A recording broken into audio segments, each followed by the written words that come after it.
All right. So how'd it go this week? What's up? How'd it go this week? Good. Like, he immediately didn't pull, didn't leave us. Okay. So.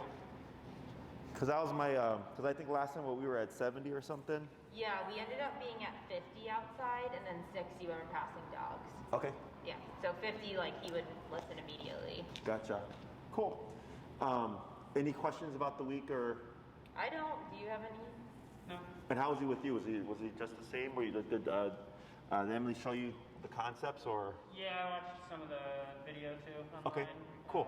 So you get when he's crossing in front or pulling too hard, you gotta the correct turn and then tap until he comes. Or not comes, but comes back in and then position. slow turn. You don't need to do that. He does it well. Excellent. The only time he's like too excited is if we're walking with him together, so we've been working on that this weekend. Yeah, so that's super common. Yeah. Is when I work with couples if they're walking together. Hey, Corey, would you still watch the phone? Because at 6 there's going to be the other client. And if I'm still with them, would you just take them to the puppy room, please? So when I'm working with couples, if they're walking together in the beginning, like let's say you just need to walk, it's easiest if it's like if it's you, then Eddie, then Clay, and having them in the middle. Because a lot of times if both people are on the right, the dog tends to want to go in between. Mm-hmm. So that makes it easier just to like do a normal walk. Got it. You know? But it does give you something to work on because technically it shouldn't matter who's placed where. Yeah. The hardest is always when one person is in the front and then one person is in the back with the dog because they tend to want to walk in the front with the other person. Yeah. Okay.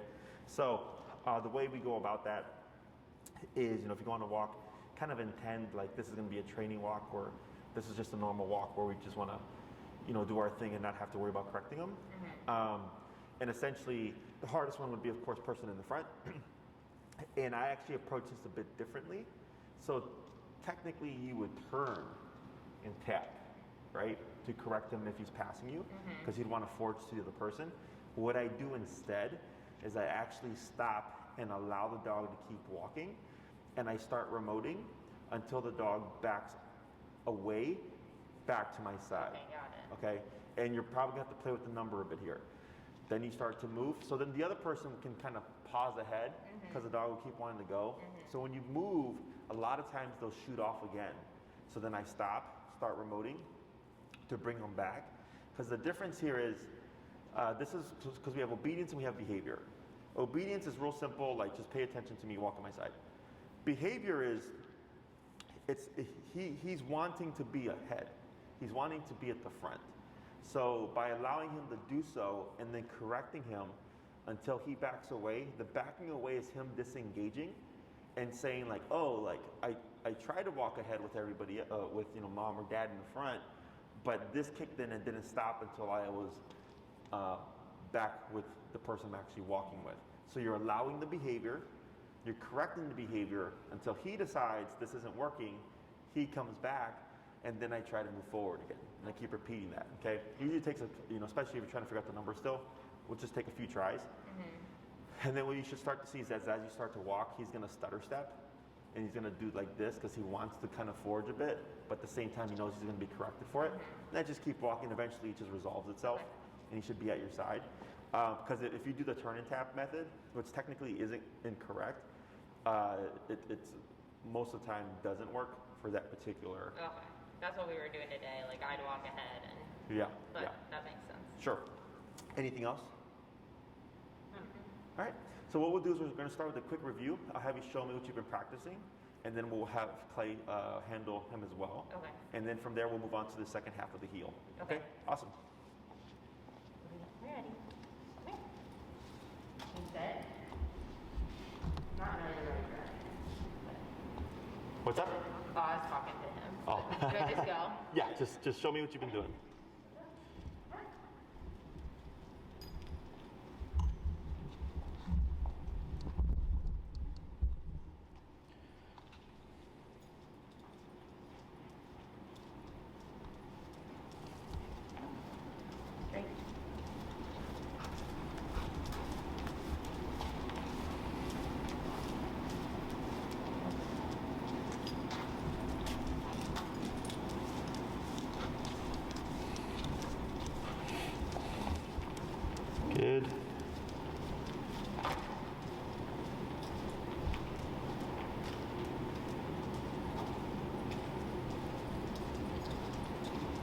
Would you consider that like, is he ahead?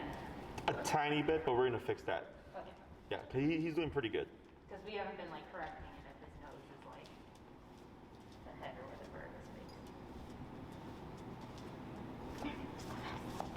Good. And then go in and slow down to stop when you're ready. And he said, and now he sits. He got that out of him, so that's good. Good. Let's go and swap handlers.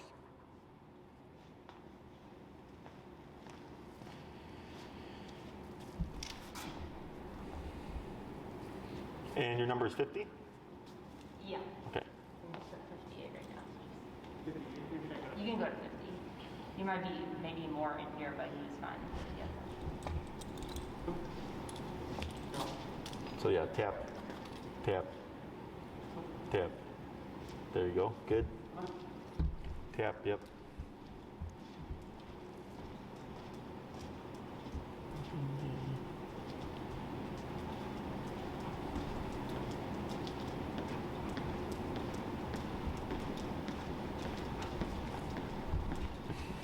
And this is how he's been walking for the most part for the past week. Good. The first 2 days he was like always behind me, just didn't even want to walk, but we're getting there. Good. Just one more loop around. Tap behind you.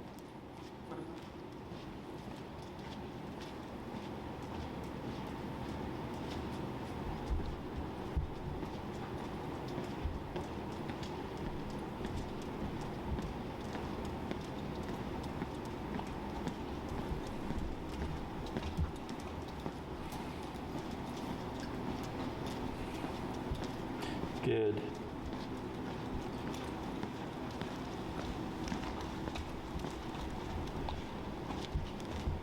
Good. All right. So, all that looks good. What we're going to do here is we're going to work on the second half of heel. So we're now going to start using the word heel itself, and you actually won't need to say sit anymore. Okay. For the when you come to the stop, it's automatic. Okay. So. If you come to a stop and you don't say sit, what would Eddie do? Does he just stand there? Now I think he'd sit. Yeah, I guess But we never before, really- yeah, he'd stand there. Okay, so what we're gonna do is we're gonna add in the verbal cue of heel. It's super simple. He's on your right side, correct? Yep. Yeah, okay, you're gonna cue the word heel first, and then you're gonna start moving with your right leg, okay? So and that's gonna be permanent. So every time you say heel, it's gonna be your right leg that you're gonna lead with. This communicates to Eddie, hey, we're moving. It's his visual cue of now he's supposed to be walking with you. And then when you come to a stop, I'm gonna have you refrain from saying sit. I'm gonna see what he does, and then from there I'll coach you into what to do, okay? So we're gonna repeat this 5 times, so you can say heel, you'll walk down, you can curve around, come to a stop like in the middle, and then I'll tell you how we handle the whole sitting, the auto sits. Okay, whenever you're ready. Heel. Tap, tap, tap, good.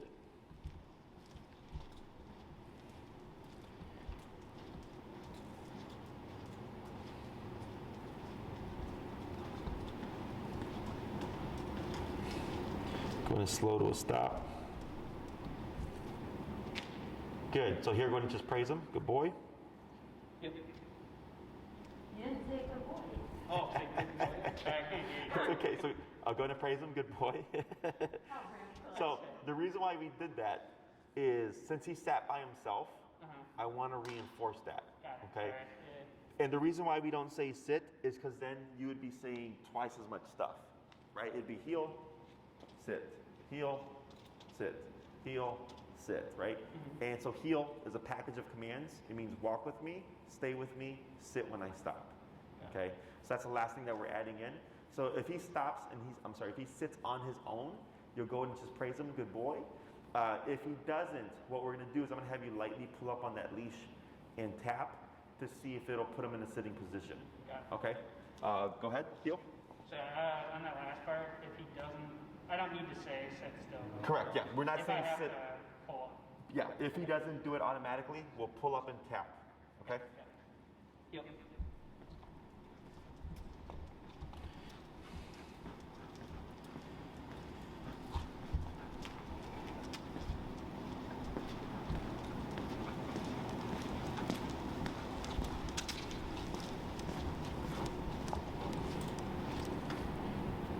Good boy. Go again. 3 more. Heel. Yep.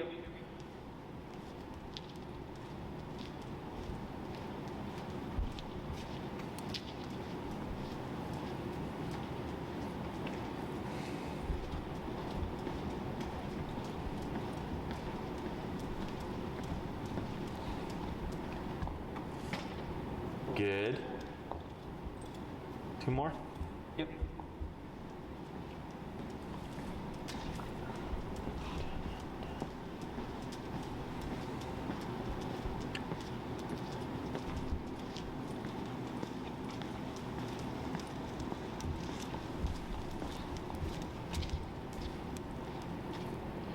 Good. And last one.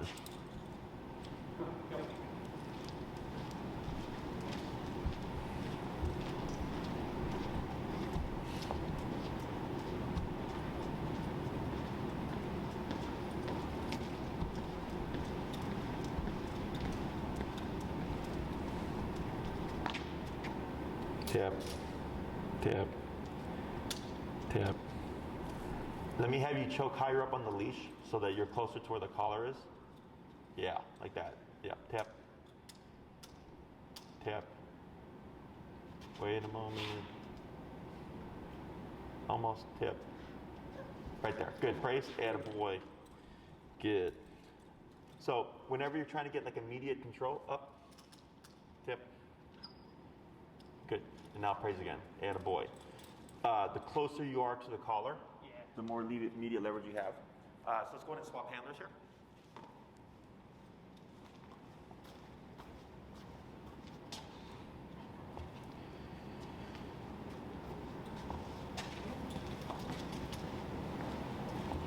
Good, now I'll have you repeat that. Yep, so up and then tap on your remote. Tap, there you go, and praise, attaboy. Good, so I'm gonna do the same process. You're gonna cue that word heel, that word of heel first, and then move forward with the right leg. And now when you come to a stop, if he doesn't sit by himself, you're gonna lightly pull up and tap until he does so. Okay. Heel.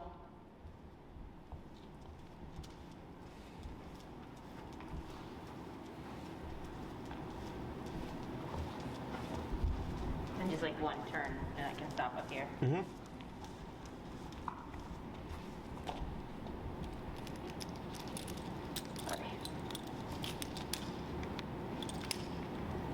Right there. Good. Praise. Heel. Good.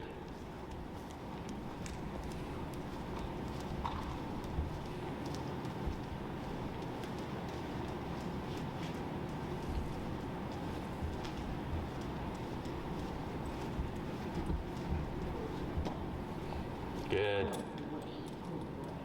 3 more. Heel.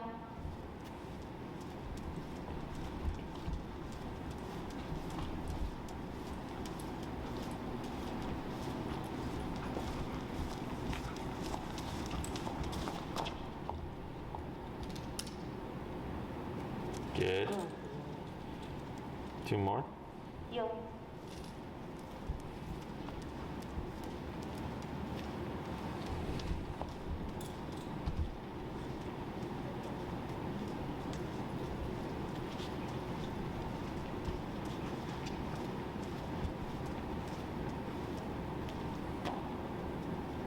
Good. And last one. Heel.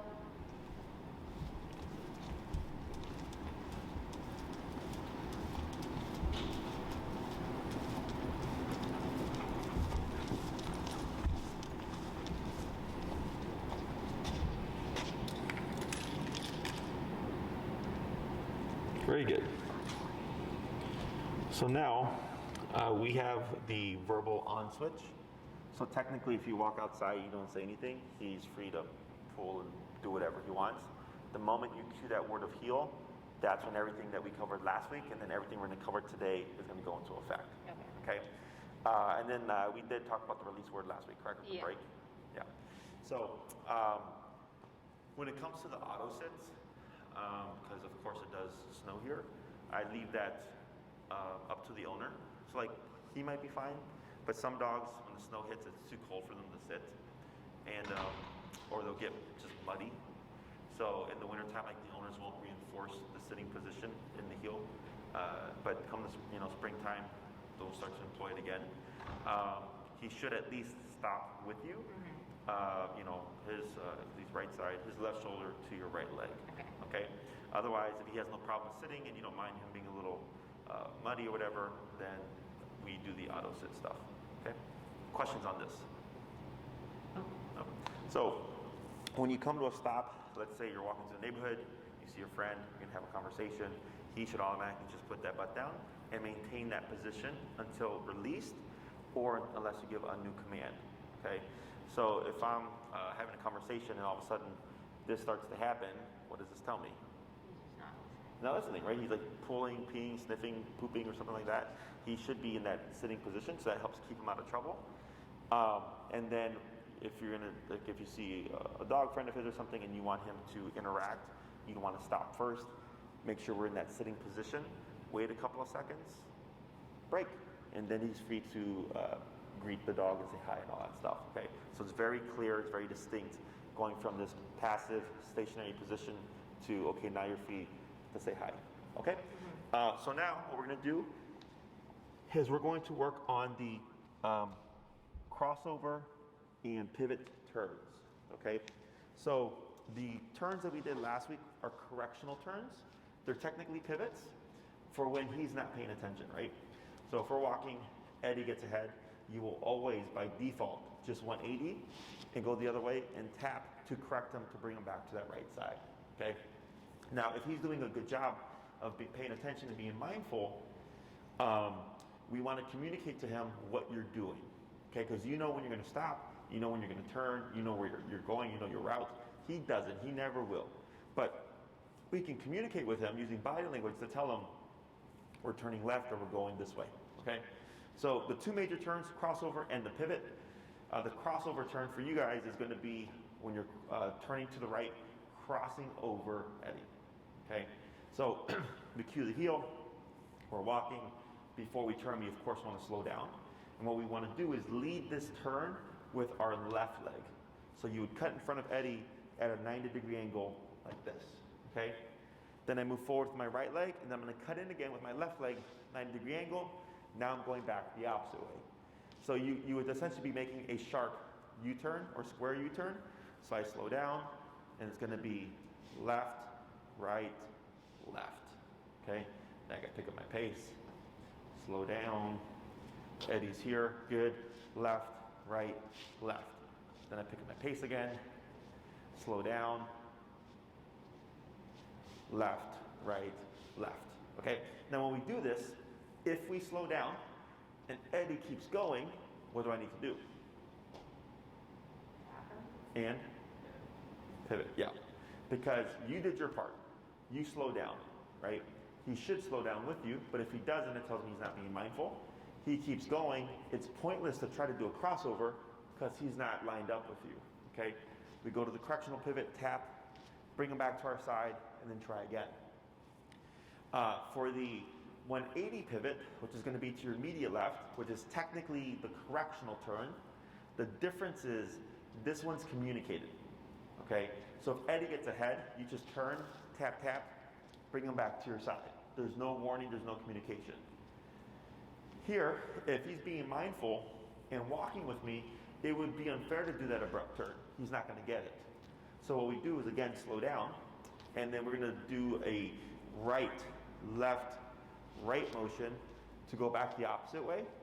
And when we do this, when we do the right leg and we extend, I usually lag for a second to give the dog time to see what's going on, and he should naturally curve around you, left, then right again, and now we're going back the opposite way, okay?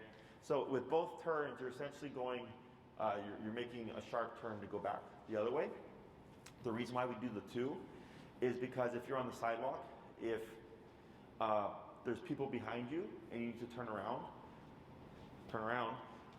you have the crossover turn. Now I can go back this way. If there's people on the sidewalk here and I can't do the crossover turn, well, I can do my pivot and go back the other way, okay? Now, if you're making a soft left or a soft right turn, it's simple. So it's technically still a crossover if you're going to the right, but then you would simply just keep going straight. And then if you're going to the left, same concept, you slow down, except instead of extending like this, you would actually just swing out, but still leading with the right leg going to your left. Okay? So I'm going to coach you through it. So what we're going to do here is we're going to start with the crossover turns. Those tend to be the hardest. So you're going to cue the word heel first. You're going to walk, and then once you're ready, you're going to slow down. And feel free to take as many steps as you need, okay? And time it so that when you're turning to the right, you're crossing at that sharp 90-degree turn with that right leg, forward again with the right, crossing with the left leg, forward with the right leg, crossing again with the left leg, and going back the opposite way. Okay? All right. So whenever you're ready, you'll go ahead and cue the word heel. Yep. Tip. Good. Correct. So then you'll slow down and get ready. Yep. So it's going to be left, right, left. Yep, you're good. And then go ahead and pick up your pace. Just do it again. Yeah, you're going to do 4 more.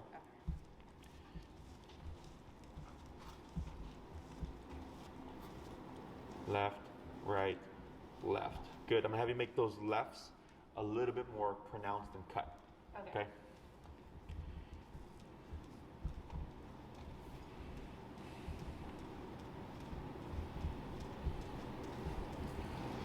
Like just like cut them off like that? Correct, yeah. So I'm going to try a couple more.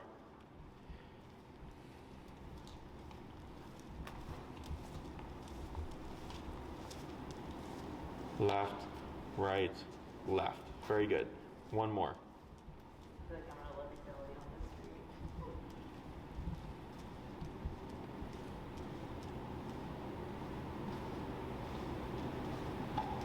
street. Good. And then slow down to a stop. Good. Right there. Very good. So those were kind of awkward. I think more so because he's just so big. And then when you're turning into him, don't be afraid to use your body. Okay? So like when you're turning in, a lot of times my clients will move softly around the dog because they were trying not to bump into them. And bumping into them is actually good. Okay. So if I'm turning, if I need to, it's boom, boom, boom, putting some power behind it. Okay. Because what happens is, especially if he's trying to cross over you, is if you try to work around him, it gets super awkward. Okay, so if he's crossing in or pushing into me or getting in my way, and I just go like this, and he gets hit by my leg, not the remote, because remote means come close. Yeah. Okay, so sometimes people try to tap the dog to pull him away, and then they come in tighter, like because that's what the remote means. So that's why the leg movements are important, because then if I turn into him and it's my body that's correcting him, it tells him to give space. Okay. So all those were good. Towards the end, they started getting easier because then he started to pick up on what you were doing. Okay, yeah. So now what we're going to do are the pivots. So that's going to be the, you're going to say heel, you're going to walk, and that's going to be the right, left, right motion. Okay? When So you're he's ready. on my outside for that. Yes, he's on your outside. Yes. And so in that case, if he's straying away, are we tapping? If he's what? If he's straying away, are we tapping? Because there's obviously no need to guide him. Right. So when you do this movement, he should naturally just follow you. Yeah. Okay. However, if you do the pivot and he keeps walking because he's not paying attention, you would tap to turn him around to follow you. Okay. Okay. Heel.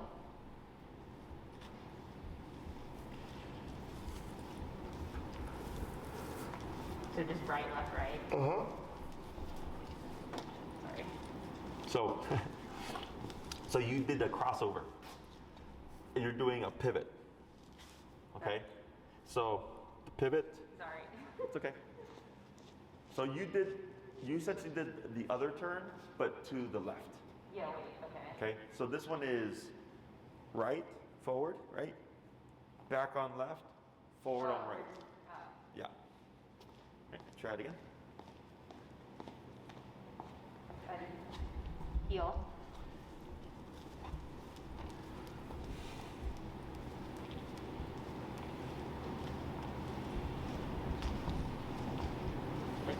Close.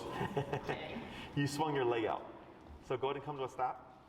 Damn, now this is how I walk. Sit. Okay. Oh. So what you're gonna do is, don't worry about heel or anything right now. Okay. Forward right. Yeah, go forward on your right leg. Now go back onto your left leg. And then you pivot. I'm just basically going. So, right, Yeah. left, right. Okay. Okay? So right, left, right. There you go. Like that. All right, let's try again.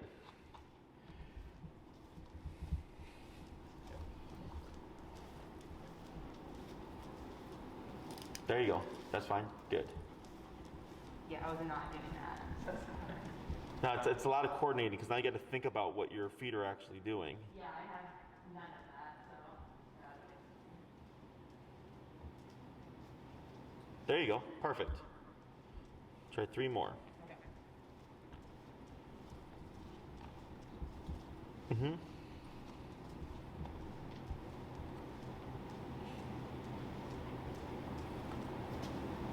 There you go. Better. And then 1 more.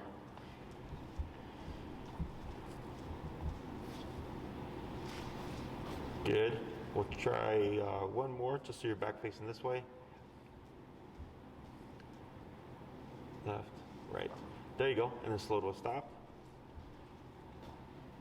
There you go. Perfect. Okay. So now I'm going to have you do both of those turns, but you're going to do them randomly. Okay. Okay. So you're going to go between the crossovers and the pivots. There really shouldn't be a need for remoting unless he's not paying attention. Okay. Because as long as your body movements are correct and you're slowing down prior to those turns, he should be able to do everything with you, no problem. Okay. Okay? And go ahead and give a little bit of slack here. Okay. There you go. Ready, heel.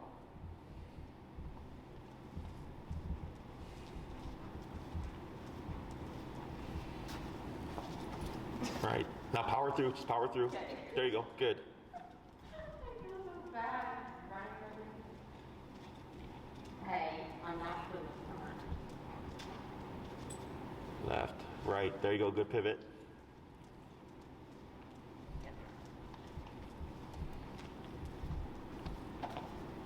There you go. Yeah. Good crossover. That was good.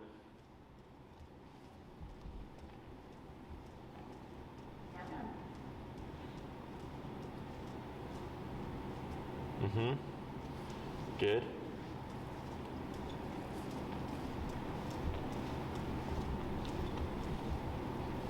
Good pivot.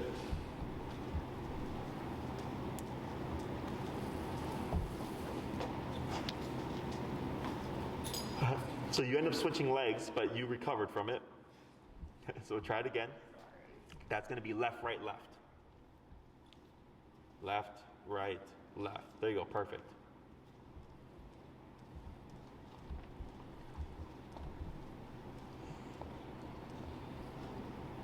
Yep, good. We'll try a couple more.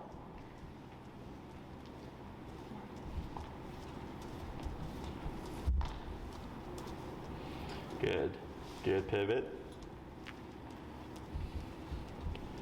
Try another crossover here. Good. And slow to a stop.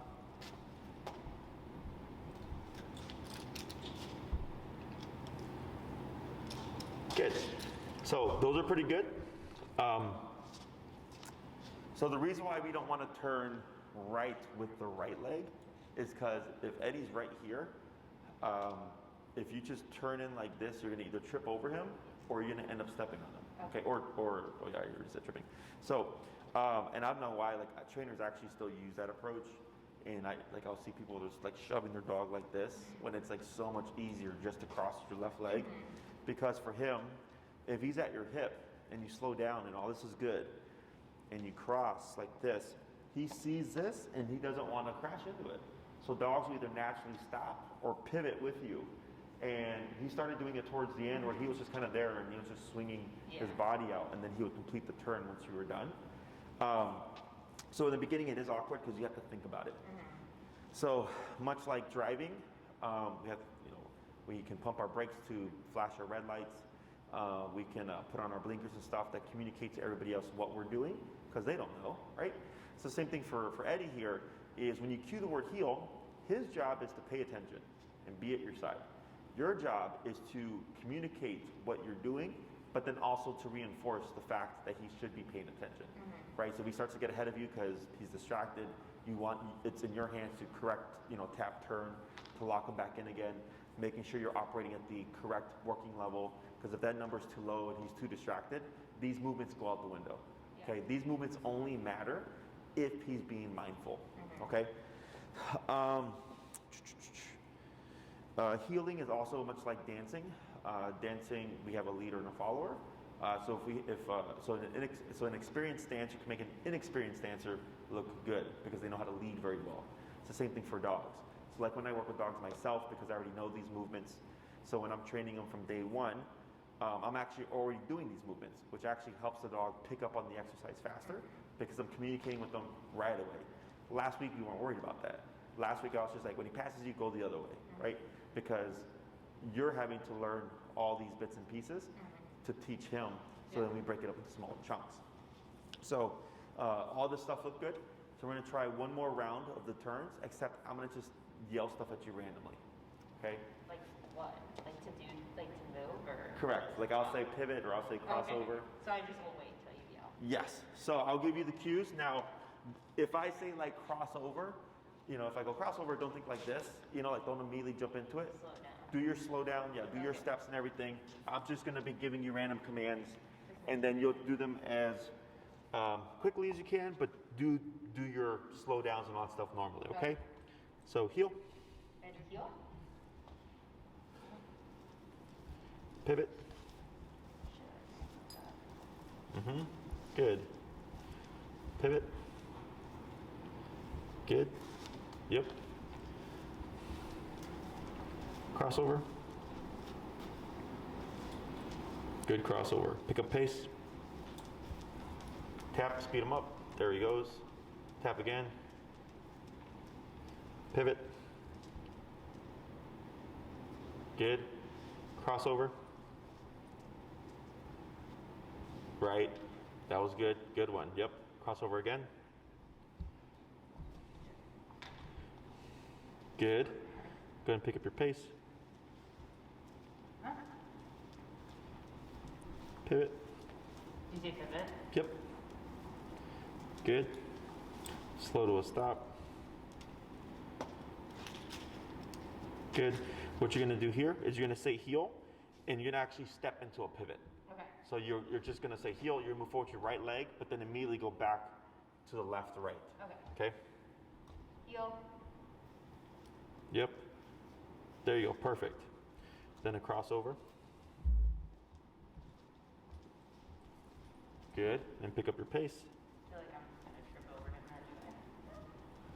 Come on. Crossover again. Good. Go ahead and pivot. Good. Pivot. Good. Pivot. Yep. Tap forward, tap forward, tap forward. There you go. Crossover. There you go. And slow to a stop.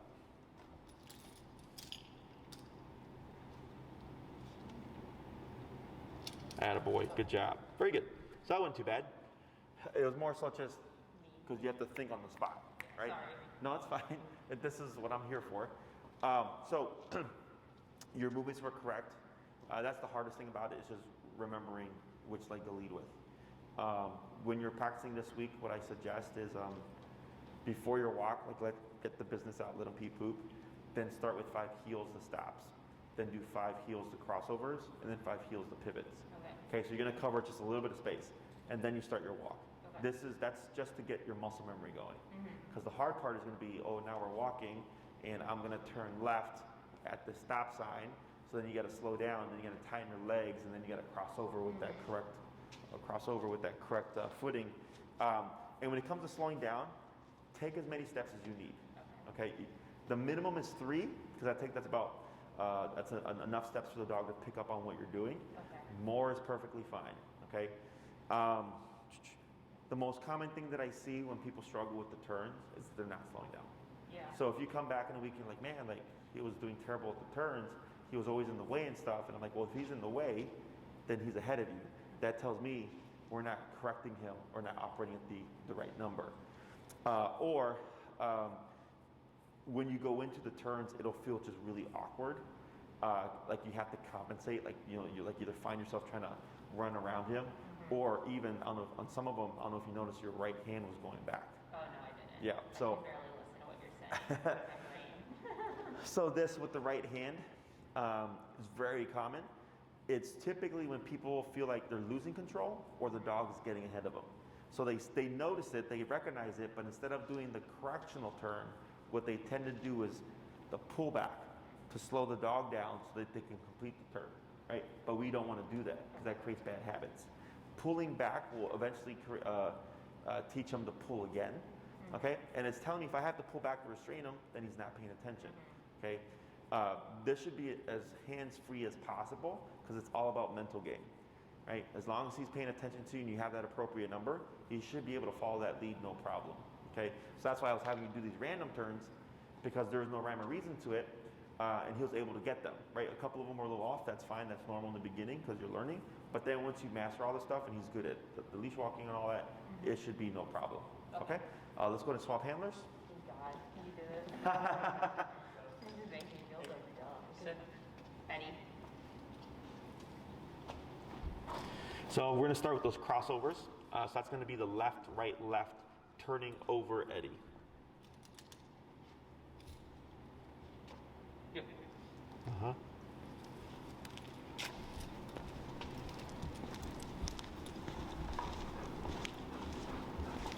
Left, right, left. There you go.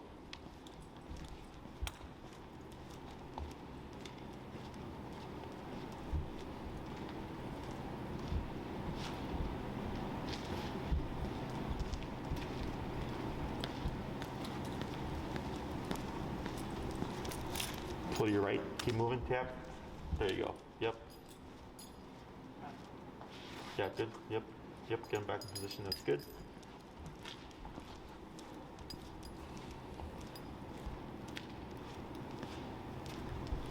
Good. Good crossover.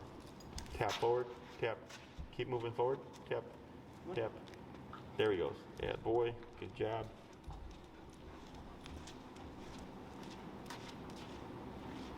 All right. Left. Good. We'll do a couple more.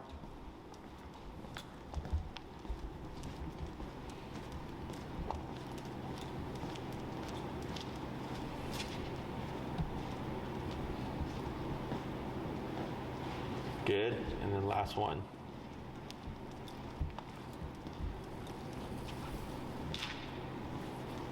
That's fine. Yep, keep forward, tap. There you go. Good. That happens. It's pretty common. That happens. Yeah. We'll do one more just so you're facing this way. There you go. And then slow to a stop when you're ready. Excellent. So when he sits there, a lot of dogs do that in the beginning because they're unsure of what to do. Because you have to slow down and stuff, so sometimes they think you're coming to a stop. As you do this more, he's going to pick up on, oh, you're just turning around me, and he'll keep his movement going. I've had dogs in the past that did sit, and then once the owner would complete the turn, they would just get up and start walking. Technically not wrong, So as long as he's not getting in the way, I don't have a problem with it. But that should most likely resolve itself, okay? So the next thing we're going to go into are the pivots. So that's going to be the right, left, right. Correct. Yes. Yep.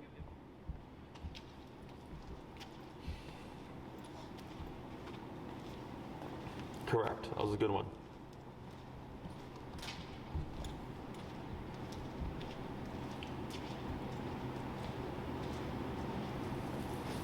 There you go.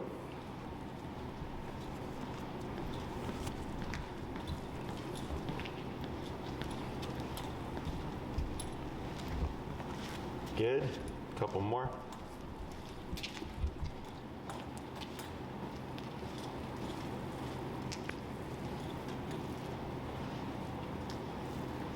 Good.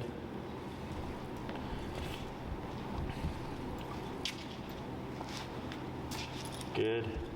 We'll do one more just for good measure. Tap forward, tap, tap, tap. There he goes. Good.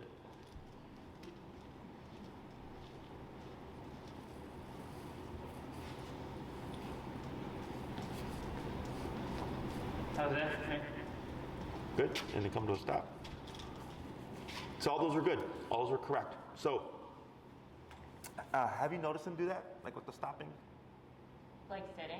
Yeah, like right there when he was walking past, because he did that twice, right? I think it's probably because he's close to her. Right, so he was like stopping when he was getting close to you. Oh. Have you seen that all this week? If I kind of stop, like we kind of tried to work. Okay. Today, like I would stop and she would keep walking. Uh-huh. He would always just pull. He always wants to be close to her. Gotcha. So I think that's most likely what's going on. Sure. So like right there when he stopped and he put on the brakes, for you, you just keep remoting and a little bit of leash pressure to make him move forward. Okay? Because he's locking up because he either just doesn't want anything doing it, he doesn't want to do it anymore, he wants to be with mom or whatever. So then he needs to make the decision to move forward. So if you were to just like physically drag him, you would be doing all the work, he would learn nothing. Okay? So if that happens where you're walking and then he puts the brakes on, I keep going and I just put subtle pressure on that leash and I'm tapping, bumping it if needed to get him to pop forward, and eventually he's going to unlearn that behavior because he's going to just learn every time I come to a stop and put the brakes, there's more remote involved. Okay, so all that stuff looked good. So now I'm going to have you go into those two turns, the crossover and the pivots, randomly, however you like. Okay, questions? No. All right, whenever you're ready. Yep.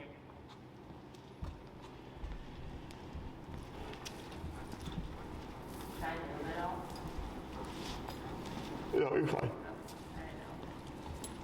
It's good distraction. Good crossover.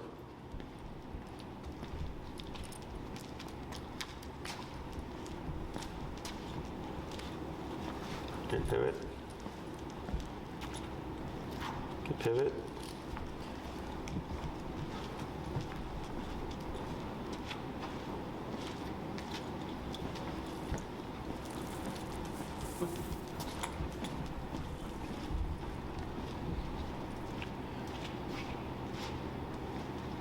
Good, just a few more. Tap, tap, there you go, good job. Good pivot.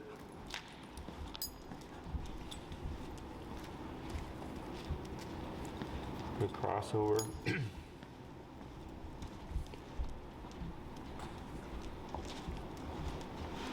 Good.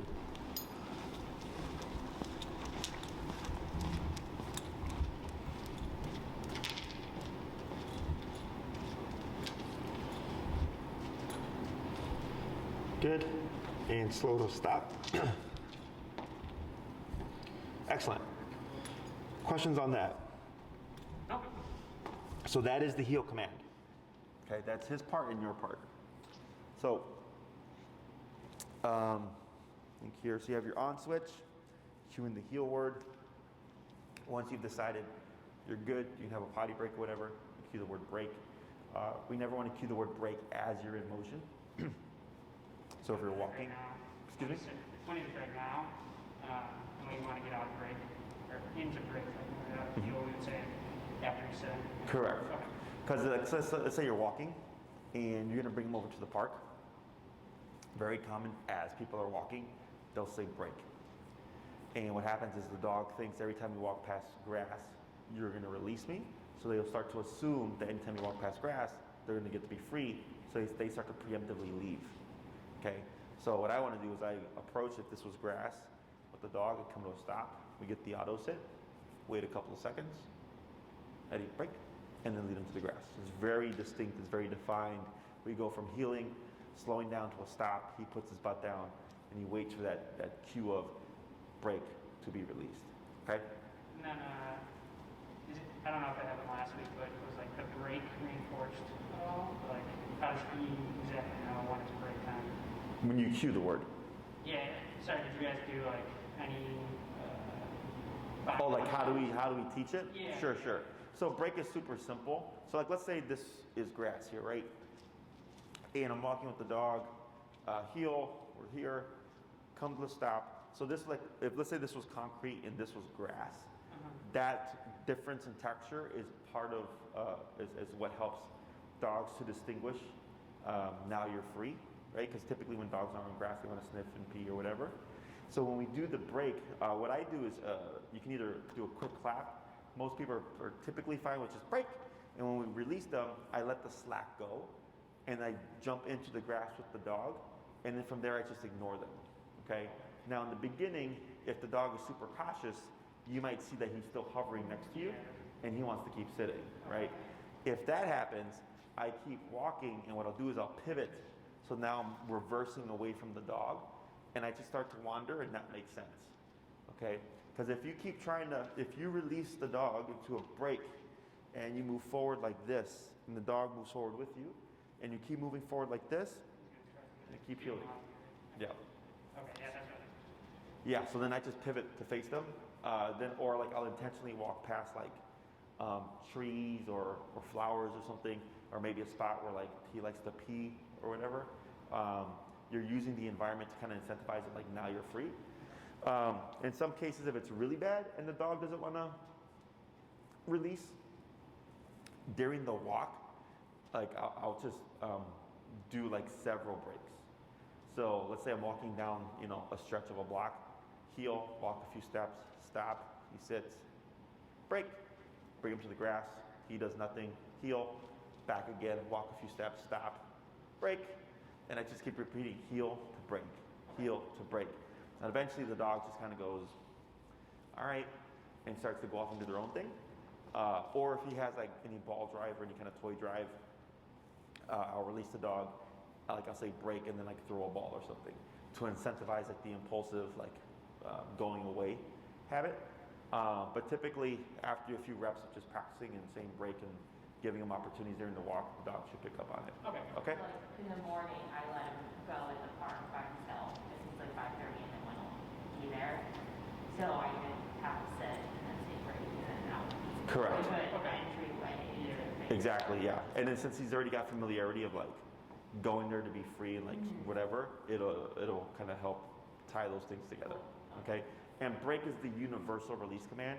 So like once we start teaching the other stuff, break will always be your job is done. Okay? We do that as we're walking to our apartment, like how we sit, and then I usually take the leash out before we open the door and say break. Like is that? Yeah, you could do that. I would probably hold off on taking the leash off until after you've opened the door. Okay, because if you remove everything first and he's sitting and you open it and he decides to break prematurely, you're going to have no means of reinforcing it, right?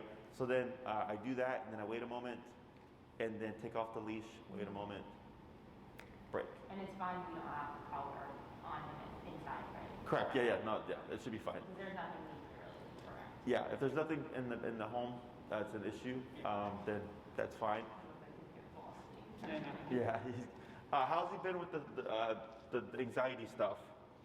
I mean, I just usually if I'm gone, it's either for like 5 minutes or like blocking him off. He definitely gets like nervous, and there'll be a point in time where he'll whine because I'll put him in a different room for like the majority of the day when I work from home. And he's super excited to see me every time I come into the room. He still has issues like independently doing anything on his own. Okay. So what you can do here is because you started doing that after I told you about it, right? Yeah, the day after. Okay, cool. So now that you've got a good foundation of e-collar, what you can do is when you put him into the room now, how long does he? Do you hear him like kind of? It would be like a whine for like 30 seconds twice a day. That's it. Or because he still knows I'm in the apartment. Correct. It's different when I leave. Correct. Okay. So when you leave, what does it look like? Sometimes it's just a quick whine, and then he'll wait by the door, right? Like he's not usually like if you're still in the apartment, he'll whine for maybe like 30 seconds and then just lay by the door. Yeah. And then he just lays there. Yeah. We got a dog cam, and the only time that he's really been alone since we got the doggy cam he was whining for like a good 15 minutes. Gotcha. Okay. So what I would do is, I'm trying to think, because normally what I tell someone to do is like, put your dog in a room, leave, but stay close, and then you can watch them on the doggy cam, because that's, I believe, a mile range. However, you're not going to get a full mile in the city because there's buildings and all that stuff. Okay, but you should be able to be outside and like watch on your nanny cam, and then the moment you feel like he's going past the line, you'd want to remote. What line? So like, let's say he whines and it's a quick whine and then he's done, right? Oh, whine. I think it's whine. Oh, sorry, yeah. And you feel like it's going to escalate into the 15-minute thing or whatever, is the moment you recognize he's escalating, you want to remote right there. Okay? And you don't need to say anything on the nanny cam or anything like that. What you're doing is you're stopping the cycle. Okay? So anxiety tends to snowball. Where it'll start like with a little bit of whining, then it becomes like louder whining, then barking, and then like so on and so forth, right? Is I would start by addressing those moments where you feel like he's going to escalate. Okay.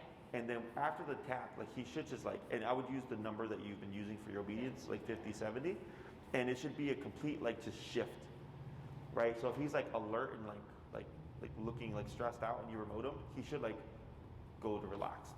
Okay. So then if you tap him and there's no change, and you see the contraction, then the number's maybe too low. I bump it. Maybe I go from 70 to 80, then 80 to 90, and then 90 to 100, and then you're gonna see like, oops, and then he goes and lays off in the corner. Don't feel bad. It's just he was just corrected, and you shut down the anxiety, and he's just sitting in the corner to just deal with it. Okay. Then it might work backwards to where you'll see that the whining stops. Okay. Now, if you stop the bigger escalations, but you still get little whines, I would suggest you then start targeting the little whines. Because start with the big ones. Because sometimes it works backwards. Sometimes you address the big stuff, and then the little stuff goes away with it. Okay. Or if it's just he learns I can't do this, but I can still do this, then I address that as well. Okay. Because the little whines can eventually build back into the bigger 15-minute stuff. Okay, so it's all kind of play it by ear. Do be aware that if he's going to be wearing that collar for a longer period other than 2 hours, dogs can develop pressure sores. It's not from the stimulation, it's from the two probes poking into the neck. Okay, so if that's the case, you want to rotate it every 2 hours to a different side so that we prevent that from happening. Okay, if you were to find for whatever reason he would be like, let's say, need it extensively, then there's comfort adapters meant for extended use, like 24-hour wear. But I think for what you're doing, you should be fine. Okay. And so, just one more thing. So when the one time I used the camera, I spoke to him, and that like triggered him to rip all of our blinds down. Sure. So I just want to make sure. I mean, I guess it's obviously us feeling it out, but typically the tap isn't going to make him feel like, they're close by. No, yeah, it should. The aversives are meant to stop things. Right? So if he begins to escalate, as long as it's at the appropriate number, it should just stop and settle him. Okay? If you feel like it's escalating him, look at your number.